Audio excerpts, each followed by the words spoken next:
Les gars, Mbappé, il veut pas défendre depuis qu'il est tout petit. Dans la BD qui retrace son enfance, un jour, il a eu une conversation avec son père. Il a dit à son daron, en France, on se demande toujours à propos de l'attaquant s'il a bien défendu. Ça n'a aucun sens. Vous verrez que moi, je vais révolutionner le football et je défendrai pas. Il s'est embrouillé avec son daron à propos de ça. Bon, la suite, on la connaît. Il est devenu pro, etc. Son daron, il lui a dit que si tu te comportes comme ça à Clairefontaine, tu seras jamais pro. Sûrement pour le brusquer un peu, parce qu'il connaissait son fils. Mais les gars, ça montre la volonté de Kylian Mbappé depuis l'enfance de ne jamais défendre. Parce qu'il l'a mis dans sa BD qui retrace sa vie et des conversations réelles qui ont eu lieu. Maintenant, à l'heure actuelle, il est au Real Madrid. Il est le joueur le mieux payé du Real Madrid.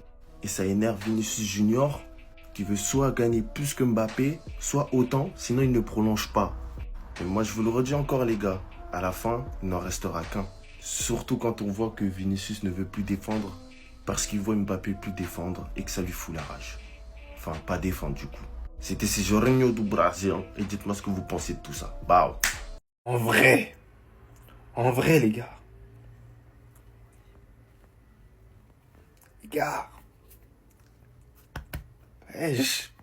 Les gars, le Bayern Munich serait prêt à payer 100 millions d'euros pour Rodrigo. 100 millions d'euros. Liverpool est également intéressé. On s'arrête là, les gars. 100 millions d'euros, bordel de merde. Les gars, donc ça veut dire qu'il y en a certains, il y a des humains normalement constitués qui vont me dire, Abdé, t'abuses. Mais les gars, 100 millions d'euros pour Rodrigo, c'est pas négligeable. Et on sait qu'on pourra recruter des joueurs après lui encore. Des joueurs qui peuvent être importants sur certains postes au Real Madrid, on sait très bien. Malheureusement, Rodrigo, j'ai l'impression qu'il sera pas trop utilisé par Xabi Alonso. Là, le club, il lui dit, allez, va là-bas, tranquille. T'as vu, s'il y avait de la place pour lui, tranquille, on allait fermer les yeux sur les 100 millions d'euros. Je vous jure, on allait fermer les yeux. Les gars, vous me connaissez. Mais 100 millions d'euros, les gars, c'est pas négligeable. Pour n'importe quel joueur, à part, tu vois, Vinicius et d'autres joueurs du Real Madrid, gros 100 millions d'euros, frère. Pour Rodrigo, alors qu'il est irrégulier. Voilà, 100 millions d'euros, je le lâche, hein, les gars. Voilà, c'est mon avis, gros. C'est un joueur irrégulier. 100 millions d'euros, ils mettent ça. Gros, frère, c'est un joueur, il peut faire du mal ailleurs, mais 100 millions d'euros, frère, c'est largement le prix. Ça sent pas bon. La prolongation du contrat de Vinicius au Real Madrid est actuellement suspendue. Aucune annonce n'est attendue cet été. Tout est reporté à la saison 2025-2026, c'est-à-dire l'année prochaine. Son bail prend fin en juin 2027. Donc d'après ce que j'ai pu voir, c'est au niveau salarial que ça bug. Vinicius, il veut plus, mais le Real Madrid veut pas lui donner plus que ça. Qui veut dire question salariale, dit prise d'ego aussi de la part de Vinicius. Il y a certains joueurs qui touchent plus que lui et il sent légitime de toucher plus que ces joueurs-là. Surtout au niveau de sa contribution qu'il a fait au sein du Real Madrid. Donc voilà, je vous pose là, vous en faites ce que vous voulez. Mais comment vous dire que j'ai l'impression que Vinicius va quitter le Real Madrid l'année prochaine?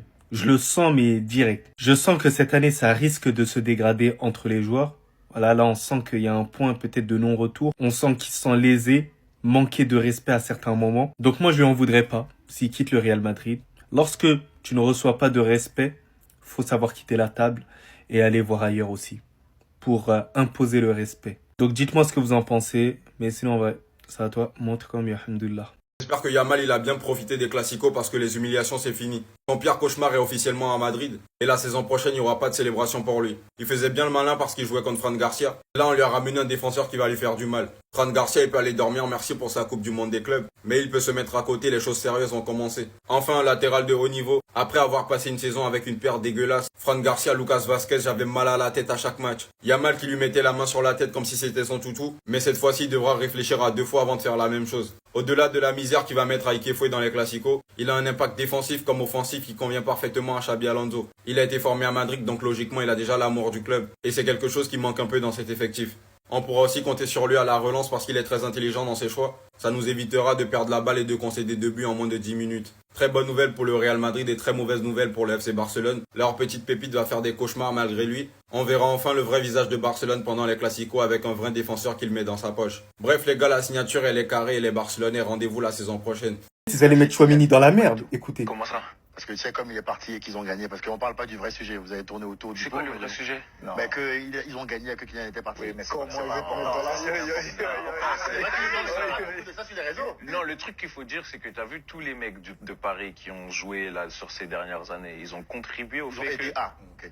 Il a très bien Il faut le répondu. voir. Tu vois, pas vos histoires de ouais, Kylian il était pas là, ils ont gagné. Non, mais c'est bien Il a d'avoir bien des sujets, grimpé. puisque tout le monde en parle. Andy, t'en penses quoi? Toi, t'as Il vu- avait le seum. Oui, non, moi je suis totalement d'accord, c'est pas. Les gars, je vous cache pas qu'à ce moment-là, Chouameni, il était en panique.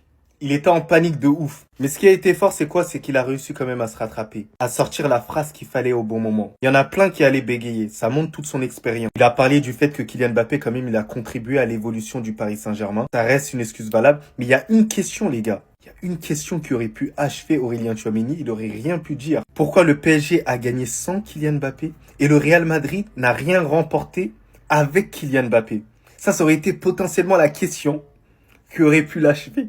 Mais heureusement, il n'y a pas eu ça. Et l'émission d'Aurélien Tchouaméni, c'est le divertissement à l'état pur. C'est à toi. Vous avez vu ce qui s'est passé lors de sa présentation de Carreras? Un long moment de la cérémonie, dites-vous. Hein.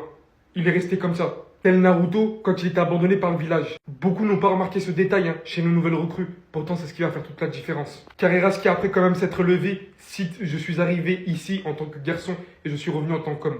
Je promets de tout donner, je me battrai à chaque minute sur le terrain et je donnerai tout ce que j'ai. » Le lendemain de Mastantuono qui cite « Mon message aux Madridistas, je donnerai tout. Je donnerai ma vie sur le terrain pour que le club réussisse.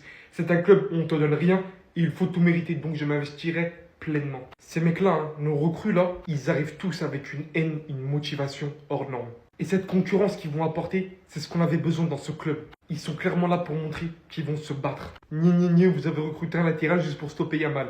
Et alors, Yamal, je le répète, je sais que ça vous fout la haine, prépare-toi. On a parmi deux seuls mecs avec Nuno Mendes qui ont réussi à stopper Yamal et pourquoi je vais pas être content alors que je me le tape toute la saison?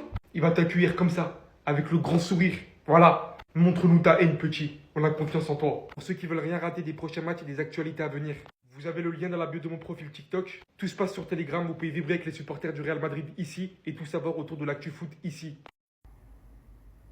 Les gars, j'ai rien dit. J'ai rien dit, je vous regarde seulement là.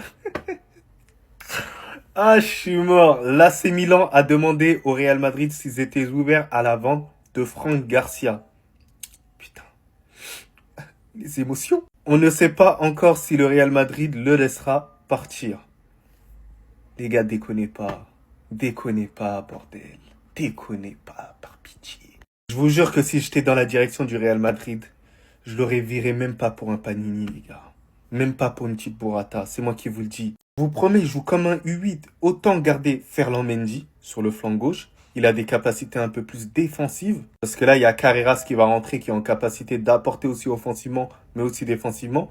Mais Fran Garcia, frère, offensivement, défensivement, sur tous les aspects, c'est un joueur mid. En fait, c'est un yaourt nature, les gars. Voilà. Et même au niveau de son caractère, tu ne sais pas, voilà, il n'y a pas... Il y en a certains, ils ont dit c'est la relève de Marcelo. On est où, mais respectez les anciens. Ça à toi. Bon, en tout cas, alhamdoulilah. Si je résume la situation, en gros. En 2024, le Real, ils avaient une équipe qui gagnait. Ça déroulait pas, c'était pas la meilleure des jeux. Parfois, on s'ennuyait. Mais ça gagnait, ça remportait la Ligue des Champions. Vinicius aurait dû avoir le ballon d'or qu'il n'a pas eu. 2025, ça recrute Kylian.